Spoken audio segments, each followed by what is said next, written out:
need to record my screen. Recording in progress. So I will record this. I had it Thank paused. you. Yes, we'll share it afterwards. So if anybody wants to recap. But yeah, just repeat the question. Anybody have any questions about the components of fitness? Cool, good. Because what we're going to do is we're going to dive into 3 of them. Flexibility. The range of movement around a joint, which could be your knee or a series of joints, as in this case, a spine. And we need this because we want to adopt in a time trial a low riding position to become more aerodynamically efficient. So this is why we're going to concentrate on flexibility. And I know that if I had scheduled some strength and conditioning and Pilates type sessions to facilitate that. Short-term muscular endurance, the ability to sustain a high power output for a limited period of time, such as a 10-mile time trial.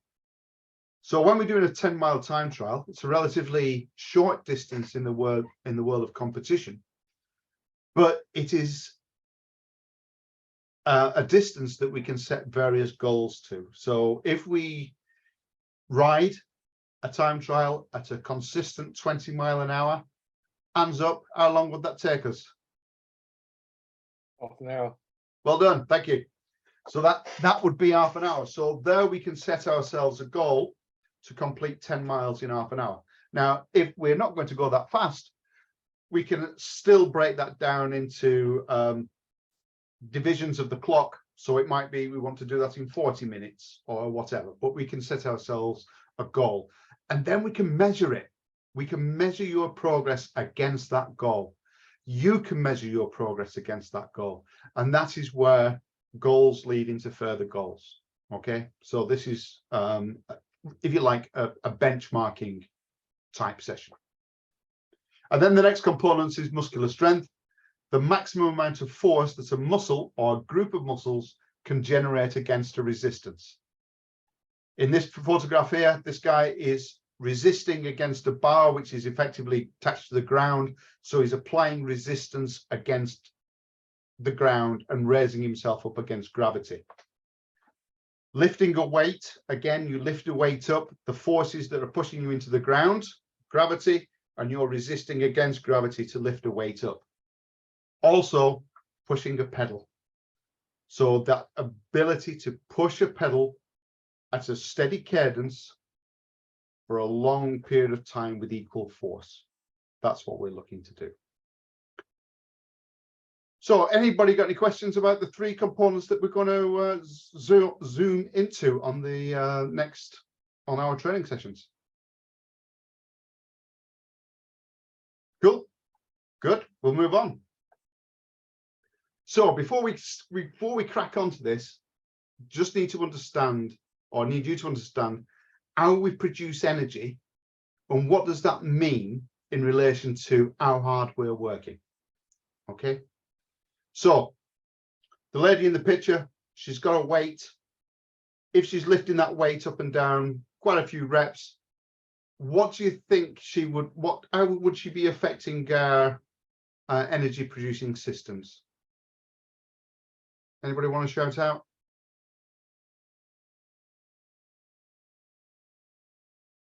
Look at the size of the weight. It would be aerobic, wouldn't it? I mean, she's not going to go into the red zone lifting that weight up and down. If she did that 500 times, she's still not going to go into the red zone. So we need to think about what different types of energy do we have? So energy is produced. It's produced in 2 ways. It's produced aerobically. That means that with oxygen, fats in the body are turned into energy. And it's a very, very, very efficient source of energy, because you know that your body fat generally has enough energy as a source to keep you going. Marathon runners, they run pretty much aerobically, and after 4 hours they start to hit that, or whatever it is, they start to hit that wall and they start to feel depleted. Okay, that is pretty much aerobic energy. There is a shift and there is fatigue and everything else, but generally they would be running aerobically, jogging, and they're turning fat into energy. There are then two anaerobic systems. So anaerobic means we produce energy without system. And the first one is glycolytic, and glycolytic means that takes from your glycogen stores. So when you eat carbohydrates or sugars, anything that you need to replenish your stores is stored in the muscles or it's stored in the liver. And when required, glycogen can be used to pass through the blood to deliver energy to muscles, the point of use. It's done without oxygen. It has a side effect. It produces lactic acid. It burns. It hurts. And that is why we tend to have the automatic trigger that says we can go aerobic for a while, then when we go anaerobic, it starts to hurt and we back off. There is another kind of energy. There's another kind of energy which is called anaerobic ATP. It's without oxygen and it produces energy at the fiber level, so at the muscle fiber level in your muscles, and it can trigger a response to fire that muscle to engage in high-powered, very, very efficient muscle action. The downside is it's very, very efficient. It's like gunpowder as opposed to, you know, if aerobic is wood, you know, this is your gunpowder. The downside of it is you only have about 8 seconds worth of storage in your body. The good news is, as we go through this, it's a chemical compound. It's made up of one molecule of adenosine and 3 molecules of phosphate. And it's a very, very powerful energy system. It works with water, not with oxygen. But when it fires, it becomes adenosine diphosphate, because what happens in that chemical reaction is it loses 1 molecule of phosphate. And adenosine diphosphate is no use to anyone. It's just going to float around your bloodstream, and it's not going to do anything. Before it can do anything, it needs to resynthesize back into adenosine triphosphate. So you've got 100 grams in the body of triphosphate. It lasts for 8 seconds. And then about 8 minutes later, you've expanded your source. A creatine phosphate molecule with the aid of a couple of enzymes and protein resynthesis will bring this back into adenosine triphosphate again. So it's been a triphosphate, loses 1 molecule, becomes a diphosphate, regains 1 molecule from creatine phosphate. Now, you might see lots and lots of adverts about creatine in sports magazines and cycling journals and everything else. It's meant to be the miracle thing. It is if you're using that 8 seconds of energy on a regular basis, such as a weightlifter or whatever, but as a cyclist, you will tend to use up your 8 seconds at the start of an event, regenerate, and finish with an 8-second sprint. Okay, so you've used it up again. So this is just something to be mindful of, that you have enough creatine phosphate floating around your body. Don't get hooked up on supplements or anything like that. If you eat a balanced diet, you will have creatine phosphate. If you eat red meat a couple of times a week, you will have lots of creatine phosphate. You will have more creatine phosphate than a 10-mile time trial can synthesize. Okay, so just to let you know that this is a very, very important source of energy. And then we look at our energy systems duration. So we start off with ATPCR, adenosine triphosphate. lasts for about 80 seconds. If we look at the next system, which is anaerobic, lasts up to about a minute. So that is again using our glycogen stores. And then if we look at our aerobic system, it can last anything up to 3 hours, 4 hours. So let's, a quick one. This comes from our resources held in the body, 100 grams, replenishes about every 8 minutes. Anaerobic, we get this from our muscles in the form of glycogen from the muscles and from the liver, as about a minute's worth. How long, if we expose all our glycogen from our muscles, how long do you think it will take to replenish that, and how would we replenish it? Anybody? Replenish maybe with a gel. Gel? Yep. Anything else? For half an hour to come back? Sorry? Half an hour to come back? Yeah, so two things with the gel. We can, when we're conducting a time trial, we can put a time trial, we can carry some gels with us, because once you start to feel that depletion of sugars, if you've gone a little bit over this zone, it's always good to replenish it. But the thing to remember is it takes a while for a gel to absorb into the bloodstream. It's quite fast acting, but if you read the label, it will tell you what the general absorption rate is. So if you're running if you're cycling a 30-minute time trial, it doesn't make sense to have anything on the journey that's going to take 90 minutes to absorb. Yeah, you can preload, so you can take some gels at the start if they're going to absorb 45 minutes in or whatever. But if you are using gels, what I would ask you to do is take a look at the absorption rate on the packet to tell you whether it's going to be suitable, and then you can start to plan your strategy of when you're going to take it.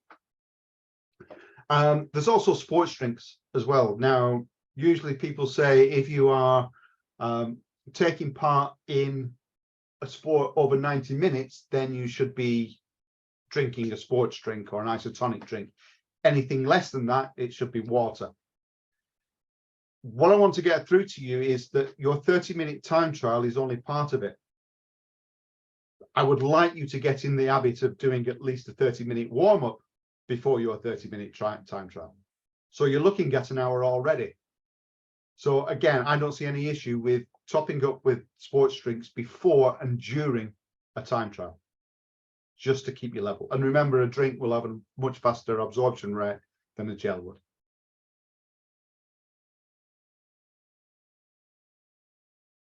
Okay, quite a bit to take in there about energy systems, but just visualizing how they work. Remember, this is the one that we can work rate we can do forever. And you know, we're working about 20%. 20% of our. A quick question. Yeah, sure. Can you train your energy system to kind of last longer, or it is what it is? No, you can train it, because we'll go into that a little bit later on when we talk about lactate threshold, because although I can't give everybody a precise lactate threshold, we can probably make some assumptions. Okay, so we'll talk about that in a bit. But yes, we can train our aerobic systems, and the way that we train our aerobic systems is by doing long distance miles, riding steady for a long distance, and we can train our anaerobic systems by going above on what we call over and unders. We go over for a short period, then we come under for a short period, then we go over and we come under. And that is part of what we're going to discuss later on, which is interval training. We're going to have a lot of interval training ready for a time trial. Any more questions?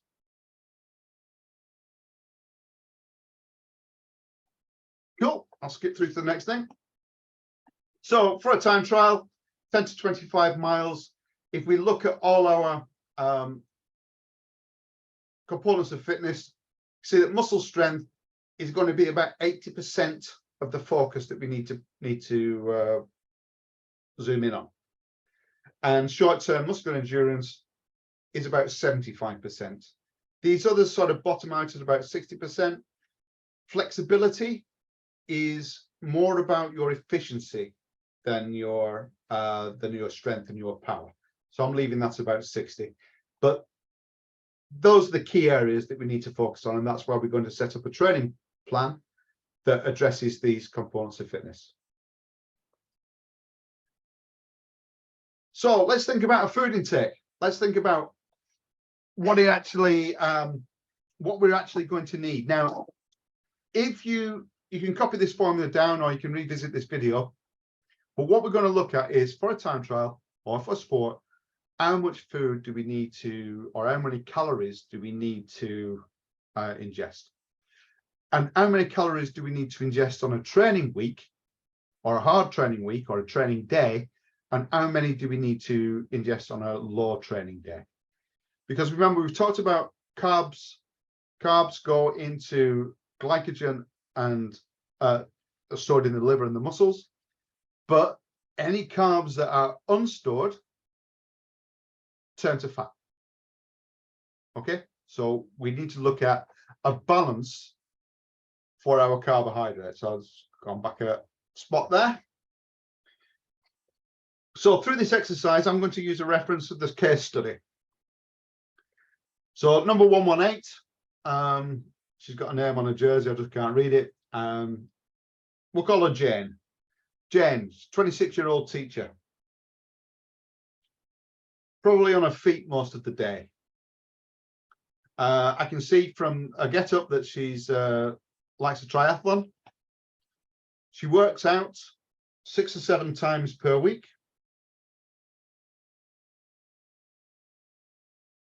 And she conducts 2 to 3 hour training sessions.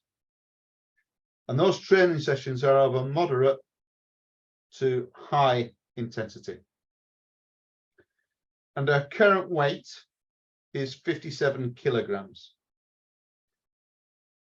So for you folks, all I really need you to do is just make a note at this point of what your weight is in kilograms. So you can just call that weight. Okay, so when we start to estimate what our daily calories are, we need to predict our resting metabolic rate, which is predictable. We need to include a factor to increase that RMR for our exercise level. We need to calculate our carbohydrate intake, and luckily we know that 1 gram of carbohydrate is 4 kilocalories, or 4 calories. We also need to calculate our protein intake, and our protein intake, again, we know that 1 kilogram of protein, 1 gram of protein is equal to 4 kilocalories. And then we need to calculate our fat intake, which we know 1 gram of fat is 9 calories. So why do we need to predict the resting metabolic rate? So essentially, this is just the amount that keeps us alive. So the resting metabolic rate, just keeping us alive, is about 70%. We need about 10% of that energy allocation just for the thermic effect of processing food. And we have generally, without exercise, we generally have about 20% of our calorie intake used by just physical activity, getting up, sitting down, going for a walk, lifting the kettle, you know, whatever that might be. That's just about our daily usage. So we need all these things to be regulated, and this is where the resting metabolic rate comes in. So it keeps all these things going. So to predict the RMR, we take a look at our age. Now, Jane is 26, so she falls into this category, and she's female. So I can take her weight, which is 57, multiply that by 14.7, and then add 496 for her edge. So if I do a quick calculation on that, I've got, where it's gone.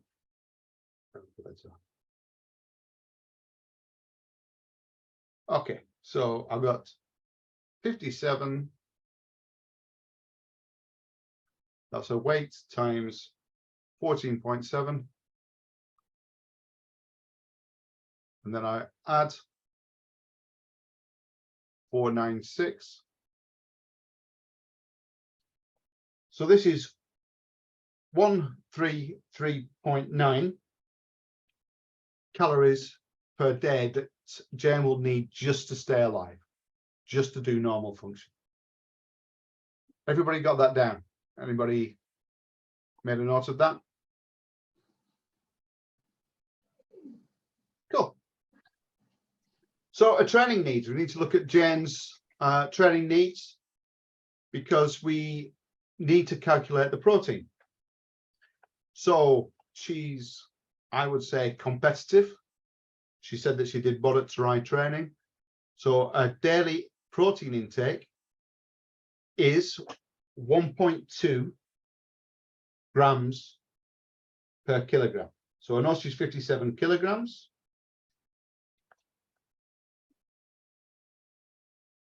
Get the calculator again.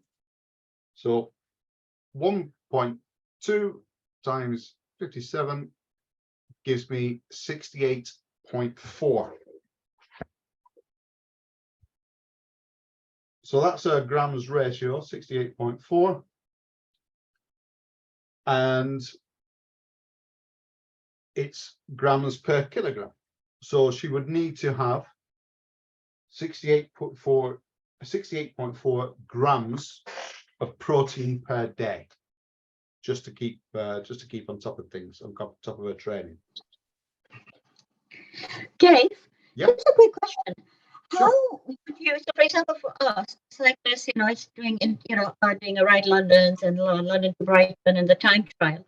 Yep. Where would we class ourselves as light, moderate, or what would be like moderate or moderate high? I'd say moderate, because so if you look at the case study, she was doing 2 to 3 hours daily, or 6 to 7 days a week, at a mid to high intensity.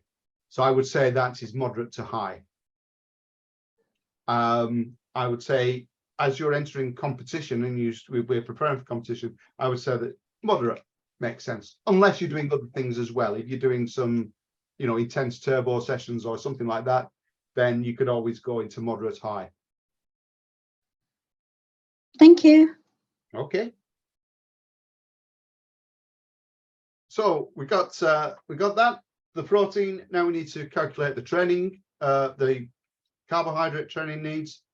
Now, again, you look at this scale to see what sort of duration you're doing, 1 to 2 hours, 2 to 4, how many days you exercise, and you can probably get round to a number here.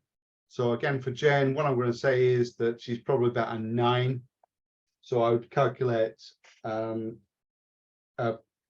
carbohydrate as 57 times 9.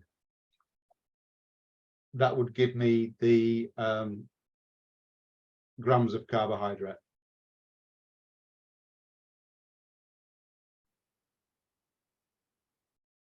And then I need to look at physical activity level. There's another factor that we need to work in. So again, this gets a little bit more detailed. The breakdown is a lot more granular. You're either at bed rest or you're doing very, very heavy activity, and you can pick where you are somewhere. So I would say that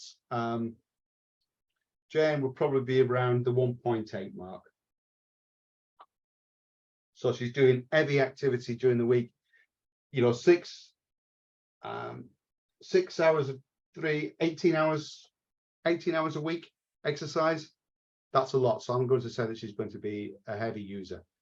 But if you're doing 9 hours exercise a week, you're probably going to be in the moderate range or light to moderate.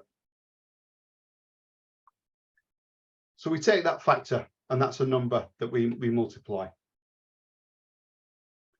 So this is what we do. We multiply 40.7 with the body weight in kilograms, and it gives us 496. 496 gives us 1334. That's not right. Well, it is actually. No, it's not. It's as good as. But we've multiplied the weight by the edge factor, and we've added that number, that 496, and that gives us a number which we then multiply by the PAL. So if you remember the PAL, it was this one. We said that she was heavy. We were going to say that she was a 2, even very heavy. So we multiply that by 2. That says that Jane's daily needs when exercising are 2,668, which might seem a lot. When we break that down, we can have highly competitive. We can calculate the low side of carbohydrate intake and the high side of carbohydrate intake. So on a no training day, on a recovery day, she would select the low calories from carbs. And then on a high training day, so like the day before, well, the 3 days before a time trial, she would be putting the higher value of carbs out or ingesting that higher number of carbs. Once we know what the carb intake is, the calorific value for the carbs, what's left is then broken out by the protein. Like I said, we know that 1 gram of carbohydrate is 4 calories. We can then work out how much protein she should take. We add that to the carb value, and anything that's left against the 2668 is the amount that if it's 572 calories, then we divide that by 9. That gives us the amount of fat that she should be using on a low carb day. On a high carb day, because more of her calories need to be consumed from carbohydrate, this predicts that she should have 13 grams of fat per day. Be aware, anything under 20 grams of fat per day is not healthy. You need fats for brain function. So if this calculation comes out that you are under 20 grams of fat, it's too low, take it up to 20 grams, remove it from remove the calories from one of your other boxes. At a push, I would say remove it from protein. But that's entirely to you. As we go through this training session, if you stick to preloading with carbohydrates ready for the training, you will train a lot better. If there's anything that doesn't fit right, either you're becoming a little bit dizzy, you are coming a little bit fatigued, or you are not recovering well after training, then we need to realign one of these values. And if we look at the numbers, if we can discuss the numbers, it may be that you're consuming too little fat, or it may be that you're consuming too much carbohydrate. Dave, the last time we did this, Yep. a lot of us said that there were times during the 10, I think around the halfway mark, we were feeling sick. Yep. That may be timing. So, that may be timing of when you've eaten or so on. And the other part of it is maybe the warm-up. because remember, going into an activity, an intense activity like a time trial, cold, means that a lot of resources get diverted away from the stomach to the legs. And this is where gastric problems can start. Because I think we said the same thing of those who did Ride London, because with Ride London last year, we started late. We Yep. had to hit 32 miles within Yep.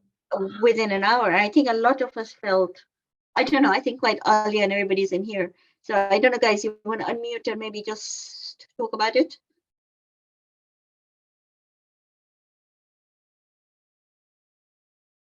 Hello? Okay, let's carry on. Yeah, I think that the key thing is, if we plan your calorific intake and it works out through this calculation, then we know what you've taken. We know what you've consumed if you stick to it. And then if we've got any issues, we can refer back to these numbers and to see where they might have come from. So, you know, I don't need to know your body weight or anything like that, but you know, what I would ask you to come with is, what is your overall calorific intake value, and how many calories from carbohydrates have you consumed? How many from protein, and how many from fat? And then if you've got questions, you've got any illness, or you're not feeling well, then at least we've got something to discuss and correct.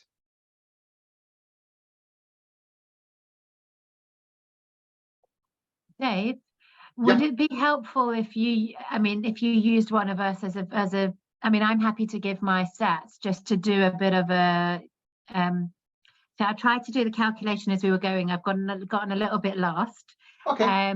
But if I gave you my weight, and I can tell you what category I'm in, is it worth just doing that? Yeah, sure. We can go through a live case study if you like. Sure. I'm happy to, yeah. Okay, so let me just go back a few slides then. So we'll I think start. the very first one was RMR. Is that Yes. right? Yeah. So- So I'm the 8.7. Just can we just Okay. take can we take your age?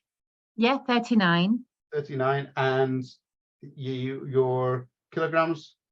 70. 70. Okay, cool. So what we do,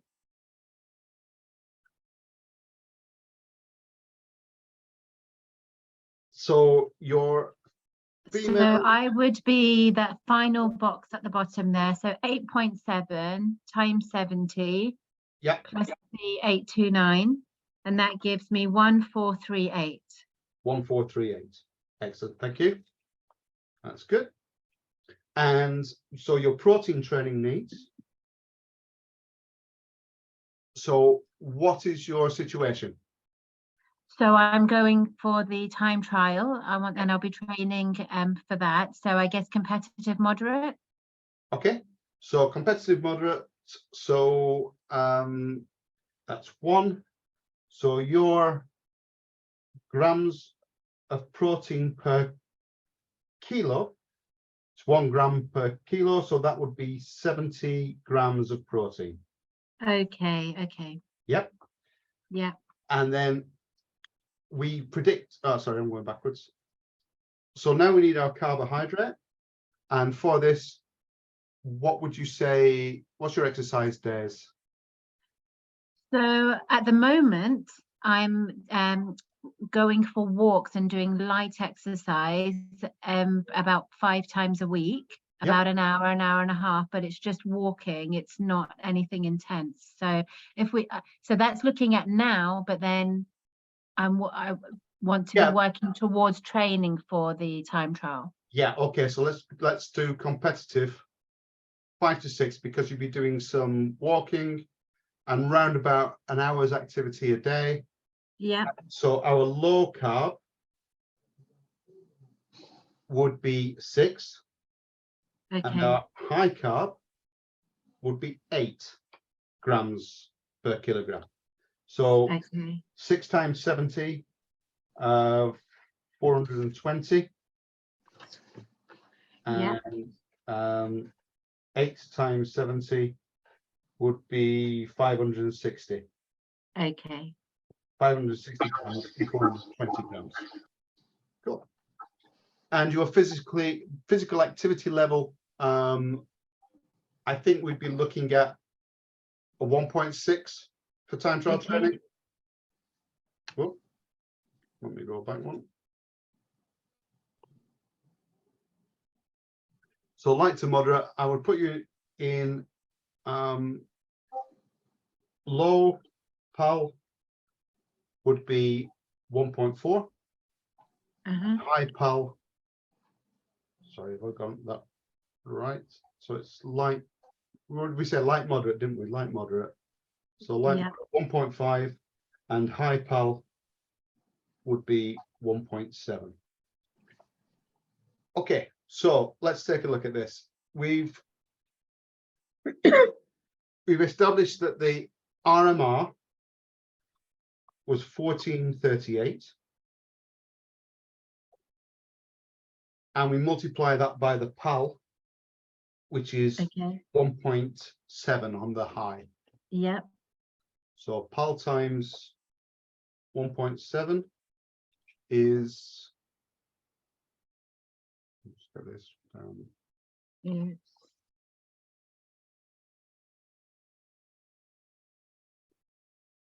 I can't get my calculator at the moment with screen share. So Mine's done something dodgy. 12223 over 5. Mine's telling me. Hold on. I'm going to try on my phone. So 1438 times 1.7. Yeah. 2,444.6. 2000. 444.6. 2444.6. Okay, cool. It's good. Right, so that is your daily energy requirements to meet your activity level. Okay. Okay, so it's 2446. That's your intake. And how do we get that? Well, we say that we'll just do the high ones at the moment, but the carbohydrate I, we say that we've got carb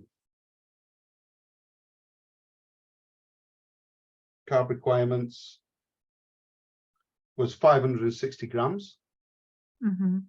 560 grams times 4. So we do 564. That's the number of grams.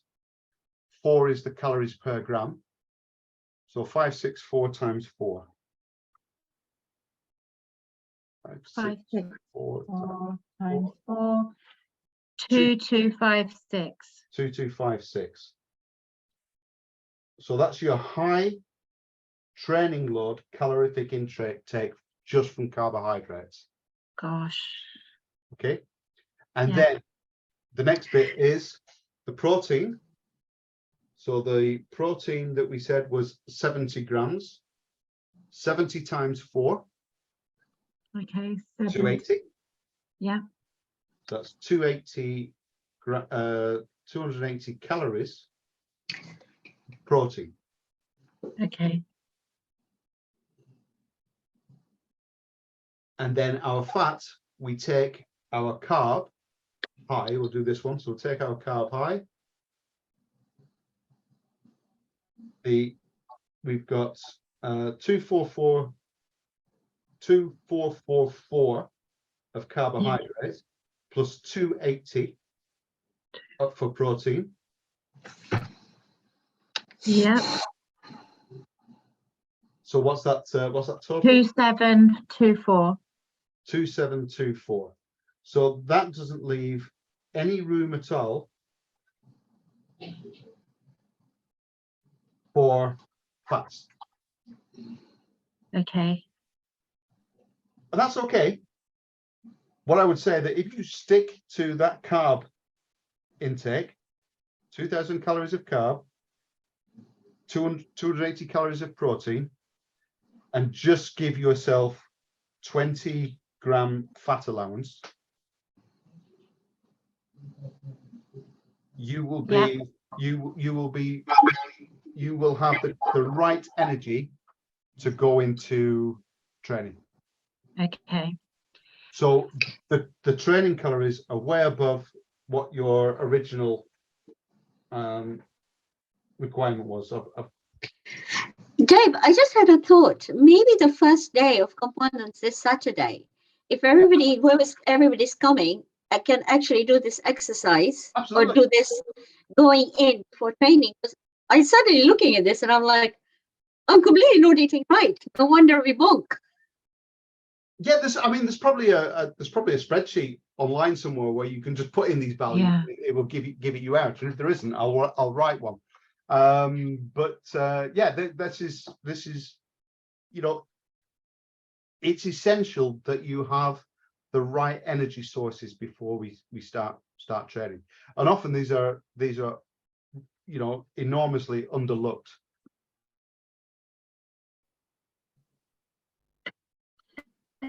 Okay, so on the day we'll go through this exercise. We'll go through the How soon before we start training would we? Dave, can you hear Sorry, me? you're breaking up. Say again, you broke up. Yeah, Can you hear me? I got the Can question. you hear me? So So the question is, how long would it take to get to that? That if we started to eat right and increase my carbs and that kind of thing, how long do you think it would take to get to the right level? Okay, so we've got to remember that it takes time to digest and extract energy from food, from intake. So generally, 2 days before your training, you start to increase your carbohydrate requirement, because basically what you eat yesterday, you use today. Okay. So you can you know, start to get loaded with protein, start to get loaded with carbohydrate. Your protein is necessary for recovery because you're going to be going hard and lots of times. So you need that recovery, you need that muscle synthesis. So you need to do it on the you need that for the following day. When you're not training during the week, you can go into low carb mode. So you'll cut your carbs down, and then if you've got something planned again for the weekend, 2 or 3 days before, you start to load up those carbohydrate calories. Dave, what about somebody that is on Zwift and things like that? Then how do they manage that? Everybody, even if you're on Zwift, you must have a rest day, because you need rest. I mean, we'll go through this on interval training, but the biggest part of the interval is the rest period, because that's where the positive adaptations take place. So you can't really be working 7 days unless you're doing some active recovery on the turbo or something like that. You need to have a rest, and I'll get very annoyed with anybody who's not resting on a weekly basis. But we'll go through this when we start talking about training programs or training plans. Okay, I'm just going to skip forward. What if my fat calculation is low or negative? As I said, 20 grams a day of fat keeps your brain and joints and everything else in check. Please don't neglect it, even if the calculation says that you are on a negative. What is a low and high carb day? I think we've just discussed that. So a high carb day is the day of training or the 2 or 3 days before an event. And a low carb is when you're taking a recovery day or just doing active recovery. You don't need that carb energy source. Just back it off a little bit. Fooling the body into a high carb day and a low carb day makes it a little bit more, and it's only a small amount, but it makes it a little bit more efficient in using those resources when you need to. So those are that. I'm more than happy to go through a session at the weekend, and we'll go through some examples or some more examples, and we'll work them out. Quick chat now. Aero bars. We've just done carbohydrates, haven't we? But we're going to talk about aero bars, and it's not these ones. It's not these ones. It's this type, okay?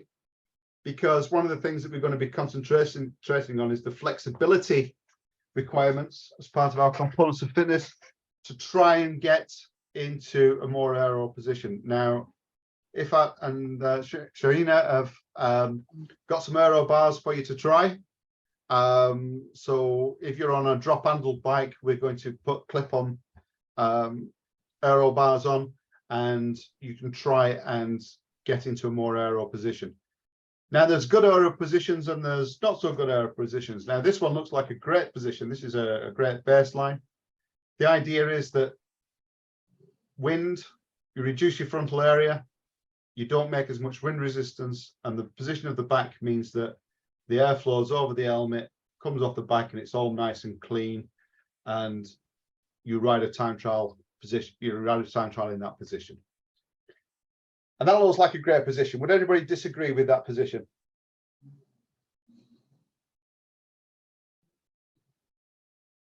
No, nobody disagree. It all looks good. Great, super. Let me show you this one. That is an 8% saving in efficiency.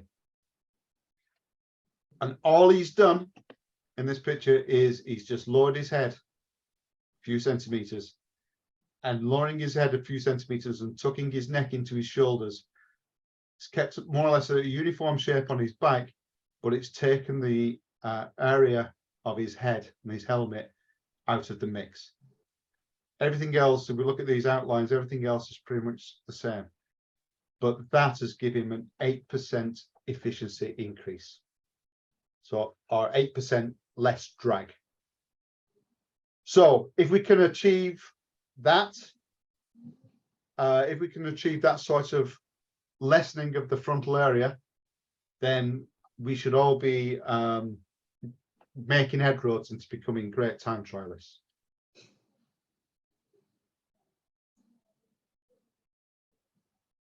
Then we're going to just talk about the series.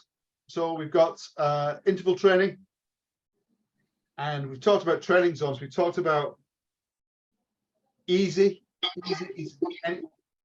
Sorry. Sorry. Okay. So Sorry. Easy training is anything less than your lactate threshold. It's anything that sits in this bottom area here, where our heart rate, shown in the blue, is just in the low zone there. Steady is something we might do in a group ride, where we start to ride efficiently and steady at a set pace, but that's not increasing our threshold. We're just staying there at the steady pace. This increases our aerobic system, but it doesn't increase our lactate system. The lactate system, or the lactate threshold, is where suddenly a buildup of lactic acid in the blood takes a series of 2 jumps. This is the first jump, and this is the second jump. That's an increase, but it's not a jump. It's not a significant jump. This is the significant jump. And the lactate threshold is then predicted between where that event takes place. That gives us 2 readings. It gives us a power threshold, which is somewhere around 237 watts on this example, or a heart rate of about 165. So we're going to look at these thresholds, and we're going to see if we can set your threshold. Everybody will get a unique reading. They're not the same. If I've got a volunteer,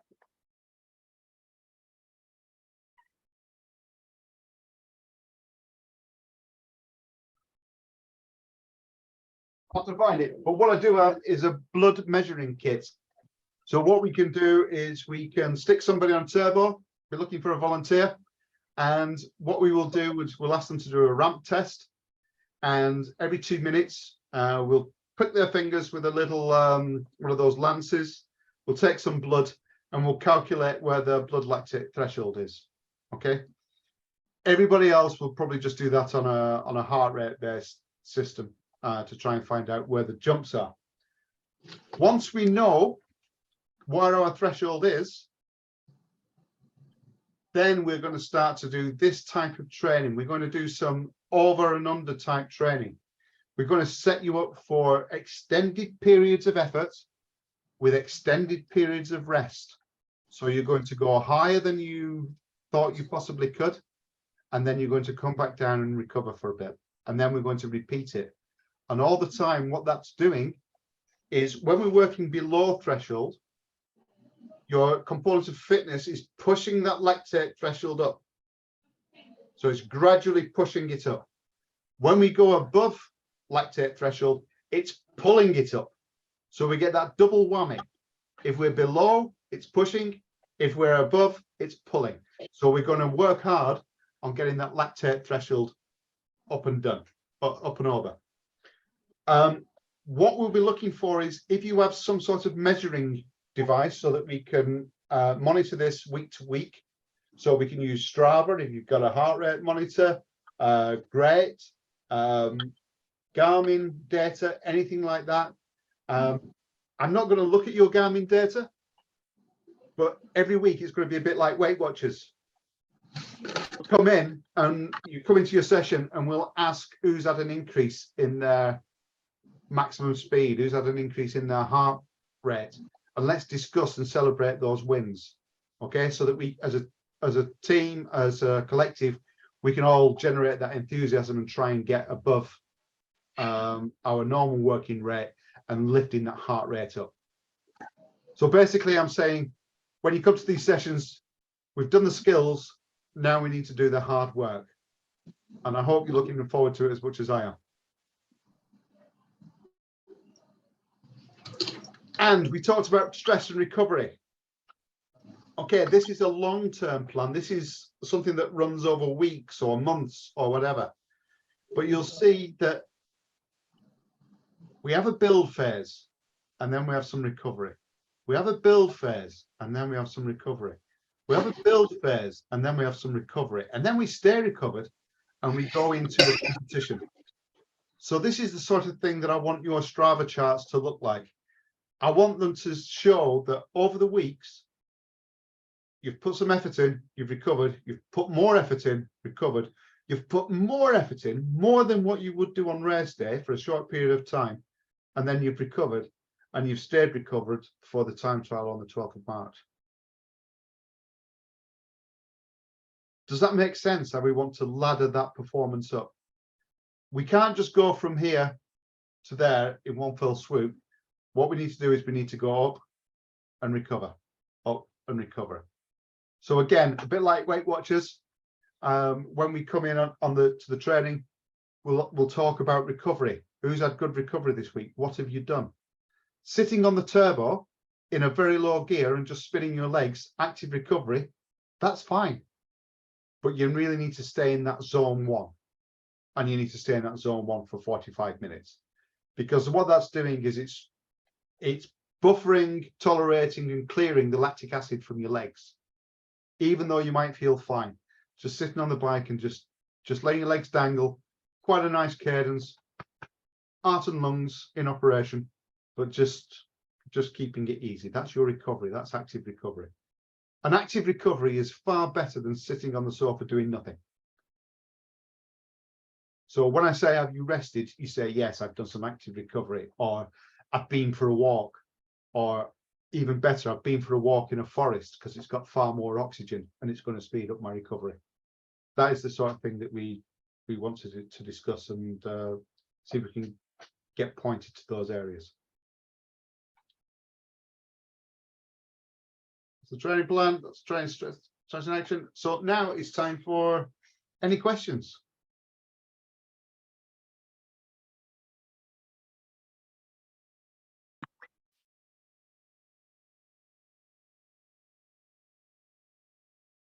I've got one, Dave. Sure. But it's so I think that, the new year started, and I think generally, people get into, okay, let's get active, but it starts with let's lose some weight, and that for me is cutting out sugar and cutting out carbs. So I personally have been doing, don't tell me off, but a keto diet for the last 2 weeks. I haven't had any carbs really, other than berries and some fruits, and obviously a lot of veg. So I'm looking at how much carbs I need to eat according to the calculation we did. I'm freaking out a bit right now. Okay. But I could just gradually start to increase. And would I really have to have that amount? But I suppose if we're training to that high intensity, then it should kind of balance it out. It's not really to that and intensity. What I want to ensure is that you have enough glycogen, which is taken from carbohydrates and sugars, stored in your muscles, so that you have enough to compete for a full 30 minutes or 40 minutes or however long it takes, plus a warm up of about 30 minutes. Now, on the keto diet, I know, you know, I'd no say one way or another, but I know that if I tried to do a time trial without a glycogen store, I would find it very, very difficult. Okay. Now, that doesn't mean to say that you have to go on a high carb diet 5 days a week for one activity, one intense activity. So what I would say is be reasonable. The day before, make sure that you've carb loaded enough. Yeah. Now that might be an increase in carbs. It might not be the full whack, but I think after the training session, we talk and evaluate of how it went and how it felt against, you know, an effort that you did last summer. Yeah. And then we've got something to compare it against, because it's very difficult once you run out of glycogen and you don't have the right sugars to back it up. It's very, very difficult. So, Zahra, I've got actually a live experience. So a few, I think just before the winter, I tried to go up Hillingdon and do time trials. I thought one day I just woke up in the morning and I said, fine, I'm just going to have a protein shake and go and do a time trial. And literally 3 or 4 miles into Hillingdon, and I was gone. I actually could not complete because my legs were just like jelly. Yeah. It's the bonk. I mean, we call it the bonk. But when you get the bonk, you just can't go on anymore. And cycling and keto diets, they don't really go in hand to hand. You know, they don't really marry up well. They're great in you know, going for long summer rides and you're working in that aerobic zone and you've had mainly protein. Great. But an event, it's a different story, really. Okay, I've got. Sorry, if I did, was that you? Yeah, you're gonna go ahead, but the only thing I wanted to ask Dave is, you know, the previous screen where we were looking at different interval training. Yep. How are we gonna do that on the bike? How is that gonna translate to Hillingdon rather than on a turbo? Yeah. So this is this one here. Yeah. This is a turbo plan, but you know, what we're planning to do, or what I'm planning to put together, is short time trial efforts. So let's say that we arrive at Hillingdon on Saturday afternoon, and we talk about a warm up, and we get a warm up together, and then we come together and we say, right, we're going to do a 3-minute time trial effort followed by a 6-minute steady. We all go off individually. You're all on your own. You're all working individually at this point. You can work in pairs, but then after we've done the 6-minute, we go back into a 3-minute hard effort. So it's exactly the same. We're doing it on moving cycles, but we will do it on the whistle, basically. 3 minutes hard, 3 minutes easy, and then the next week we'll do 5 minutes hard. So is it using higher gear? Is it using on a higher gear? Or on spin? Same rules apply to all sessions, really. We should be looking to maximize on an 85 to 90 RPM cadence. So everybody will be able to push a different gear with that. But if we keep the leg speed at that level, what we'll be looking to do is just work above the lactate threshold for a while, and then recover, and then repeat, then recover, then repeat. So what we're doing is, like I said, we're pushing and pulling up that lactate threshold. If we do that for 1 week and you do maybe some intervals during the week, and then we test that on the following week, you should be able to go a little bit longer at that same cadence, that same power. So we start reducing the rests and start increasing the efforts. And what we want to do at the end of the 4 weeks, or it's 4 weeks, isn't it? What we want to do is we want to string all those efforts together so that we've got the ability and the confidence to just put that into action for 30-40 minutes to do a 10-mile time trial. Is it possible to get this for the big? I know some of us who are here are on Zwift. Is it possible to get this workout for Zwift as well, for some of us to kind of? This one? Yeah. Yeah. I can download it and share it along. This was just something I did for one of my coachees who wanted to improve his winter performance. So yeah. Okay. Sorry, Zahra. Yeah, it was just a bit of a general question, because what I experienced when we did the sportive a couple of years ago, I think it was, we were getting, a lot of women were getting cramps. Yep. Is the cramps due to low glycogen levels, or is it something else? Again, cramps are usually due to low mineral. There's a number of minerals, potassium. What's the other one? Magnesium. Yeah. Asmina, yeah, Dave. Asmina, do you want to open your mic and perhaps talk a little bit? I know whenever I'm riding with Asmina, she's always worried about cramps. I don't know. Asmina, do you want to open your mic? Yes, when I start riding, after a while I can feel the burn and the cramp starts on my legs. Yeah. Maybe it's the calf and mainly on the calf. Yeah, it affects people in many ways. I get cramp in my feet. That's when your toes start to involuntarily separate. So one thing that I found useful is dried apricots. Dried apricots contain as much potassium as a banana. They're just easier to digest. They also have a different sugar content as well. Also, you can eat too many bananas. So I'm not anti-banana, but try to complement your banana intake with dried apricots. The thing I like about dried apricots is you can get a bag of them. They fit in your back pocket and you can snack on them like organic jelly babies. They have a sugar content, but they also have a mineral content as well that stops you getting cramp. Okay, thank Another you. thing that can alleviate cramp is post-exercise stretching. Okay. It's probably something that we don't do enough of, but yeah, sort it out. Try to sort it out with micronutrients and minerals. Also, a bottle of Perrier, believe it or not, the French spring water, that has lots of good minerals in it, a lot more than the Tesco sparkling water I drink. Okay, thank you.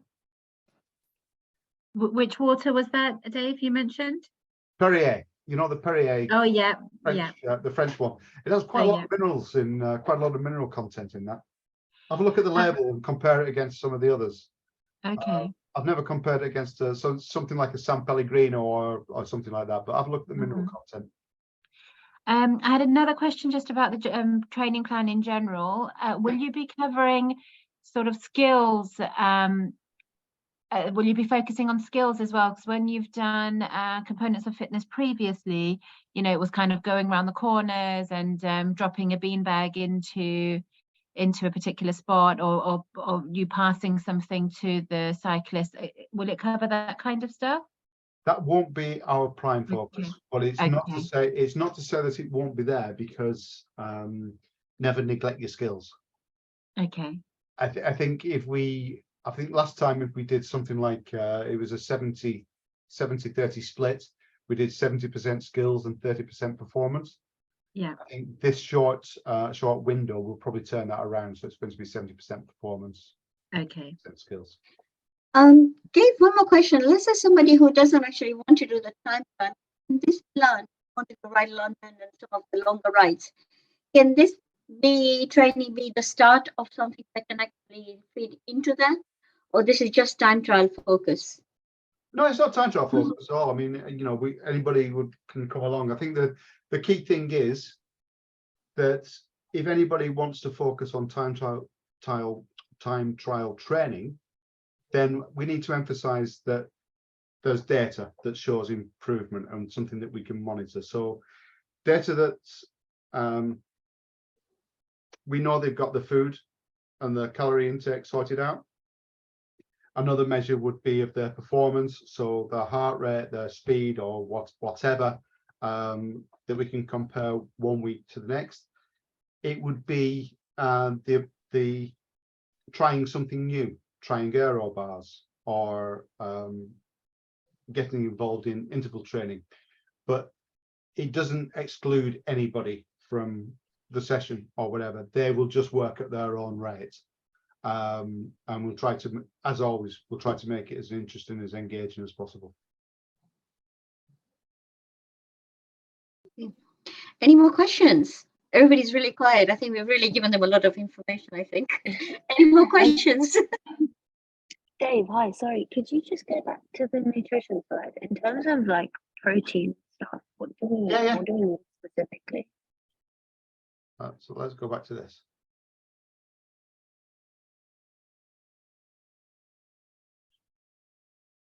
So we talked about resting metabolic rate. So this is what you need just to stay alive. And this looks after all cell synthesis, protein synthesis, changing carbohydrate into glycogen. It looks after recovery, cell function and replacement, keeps your hearts and lungs breathing, keeps you, you know, all that instinctive stuff that just happens. And of course, we need a certain amount of calories. Our brain is a muscle. We need a certain amount of calories just for that. And then because we have given up our nice warm gorilla hair, we now have to regulate our own body temperature as well. So we have to keep cool in winter, and we have to keep warm in summer. Cool in summer and warm in winter. So there's a certain amount of calories that we need just to stay alive. And we can predict our RMR. So for instance, if you are 19 at the moment, Sheena, 19, so you're 19, your resting metabolic rate, you need 14.7 multiplied by your weight in kilograms plus 496. That's how much, Okay. that's how many calories you need just to stay alive. Okay. Okay, so 14.7 times your weight plus 496. Then you need some protein. You need some protein for recovery. And depending on how competitive you are, you need to take some protein in. So again, if you're competitive but only moderate and you weigh 75 kilograms, you need 75 grams of protein per day. Okay. Okay, now here's the good thing. We know that 1 gram of protein is 4 calories. We know that that's a given. So 1 gram of protein is 4 calories. Then we look at our carbohydrate needs. So how much carbohydrate do we need to take in? Now, if you are competitive and you exercise 6 to 7 days a week for 2 to 4 hours, then your carb range is 8 to 10 grams per kilogram. So again, if you're in this bracket and you need 10 grams per kilogram and you're 75 kilograms, then you need 750 grams of carbohydrate. And again, carbohydrate, 1 gram of carbohydrate is 4 calories. So we know that that's a given. Then we need to increase our number by a physical activity level, or a PAL factor. So again, if you're doing heavy activity, the female average is 1.8, but we can say, well, it's really, we have a low of 1.7 and a high of 1.9, but we'll take the average and say 1.8. Right. So when we've got all those needs, this is where we start to calculate. So we know that calculating the RMR is 14.7 multiplied by body weight, which in this example was 75 kilograms, and it plus 496. That gives us a number, and it gives us a result. But then we multiply the physical activity level, and that physical activity level is multiplied by 2, so it gives us 2,688. In this case study, this lady Jane, she needed 2,668 calories for a daily intake. Now that's a sporting intake. I mean, you know, they say a male usually needs 2,300 or whatever, and a female needs around about 2,000. So this is 600 calories above the norm because she's active. We want to look at the carbohydrate requirements. So as we said, if it's 10 kilograms by 75 kilograms of weight, then you need 750 grams of carbohydrate. You take that number, whatever that number is, and multiply it by 4, and that tells you how many calories you want. So this is 2,288 calories. So if you take, that's how much you need to intake overall, but you take this 2280 from that, and it leaves around about 400 calories. You work out the protein requirements, which again, 75 times 4 is going to be 300. We said we had about 400 calories left. We take away that 300, and that gives us what basically we can take from fats. So you start off by calculating the number, and then you take away from that the carbohydrates, you take away from that the proteins, and then you say, well, okay, I need some fats as well. We know that a gram of fat is 9 calories. So we can calculate how much fat we need. When you run this through this, depending on where you are, on a low carb day, she was getting 63.5 grams of fat, which is quite a lot.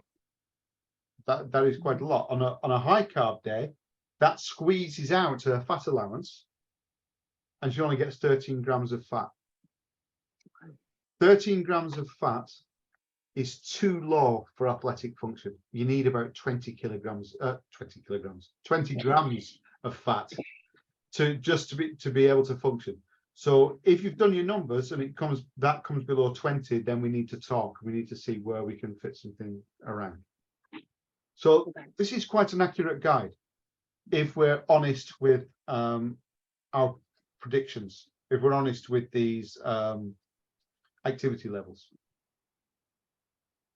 And as we said before, the reason why I want to do this is if at the end of any of these time trial efforts, you're feeling dizzy, you're feeling sick, you're feeling totally depleted, you've got a headache, you're dehydrated, any of these things, then we can say, well, how much carbohydrate have you had today and yesterday? How much protein have you had today and yesterday? How much water have you drank? Can we take all these things in? And that can give us some evidence to say, well, look, can we go a bit more on the carbohydrate, or can we cut the carbohydrate, or can we just tweak that so we've got a little bit more fat? It's given us a baseline, and then it's just tweaking it for the individual so that you can get the most out of your performance. Thank you. Okay, any more questions before we kind of The slide is available on WhatsApp. Dave, if you do end up writing a program that it automatically does for us, I think we'll be really grateful. Sorry, I missed that. Sorry? I said if you are going to write a program that's going to auto calculate for us all, we'll be very, very grateful. We'll be very thankful. Sure, I'll write a spreadsheet. I'll do that, or put something on the web, and you can calculate it yourselves. Yes. Awesome. Yeah, look forward to seeing you guys on Saturday, 1 o'clock. Any questions before we kind of say goodbye? Sorry, somebody.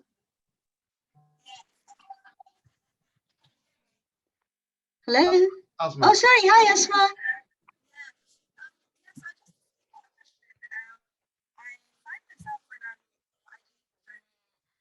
High kind of intensity, like my breathing goes really crazy at certain points. It comes up like. Asma, we can't hear you very well, unfortunately. Oh, can you not hear me? I'll post the. Can you hear me now? No, not very well. Do you want to put your question on chat, and then Dave can answer it? Will do. Thank you.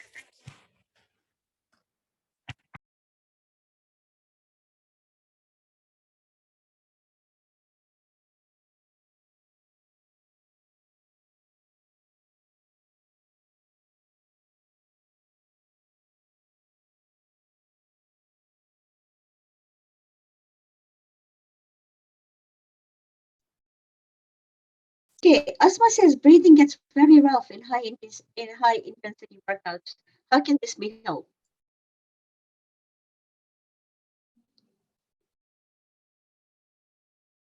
Okay. Dave? Yeah. Yeah. Does anybody want to answer? Does any of your coaches want to answer that? No, we want to hear you. We want to hear it from you. Okay. So breathing usually is an indication of oxygen deficiency. Okay, that's what triggers it.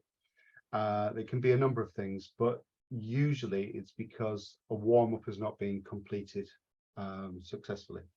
So when we do a warm-up, we need to gradually increase our intensity level, and we need to get to a state where we've done some short bursts that are above our maximum. Just very short sprints or whatever, because that turns on all the physiological chemicals, reactions, adaptations. They all get turned on as a reaction to exercise. If we go into any activity cold and we try to do high intensity work, then what happens is that our diaphragm goes into spasm and it can't work the lungs properly. It can't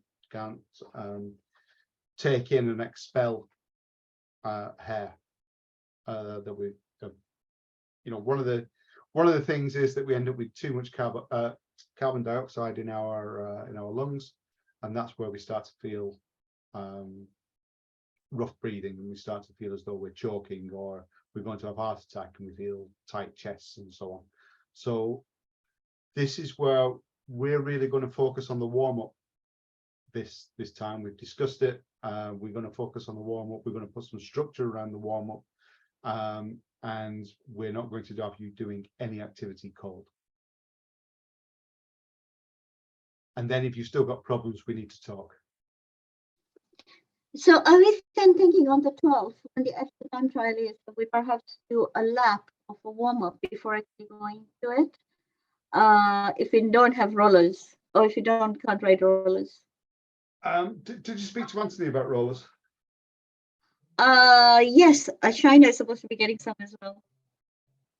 Okay, so yeah, I mean, we can have a go on rollers, or a turbo or anything, and we can demonstrate the warm-up. I'd love to demonstrate the warm-up using a live guinea pig, and then we all replicate it. Or we can carry out the warm-up in small groups, and then we're all working to a similar intensity so that we can see the progression take place. Okay. I should be able to get rollers, probably not by this week, but hopefully by next session I should be able to have them with me. Okay, I've got some turbos in the storeroom as well. We can probably use 1 or 2 of those. Okay. Thank you very much. Any more? Okay. All right. Thank you so much, Dave. I think we'll put up the recording as well. And yes, see you all on Saturday. Okay, Yes, thank look forward to you. seeing you all then. And yep, come ready to Thanks, try. Dave. Come ready to try something new. Come ready to work hard. Thank you very much, Dave. All right. Thanks a lot, everybody. Goodbye. Thank you. Good night, everyone. Good night. Bye. Shine, stay on. Hey, I'm Maureen.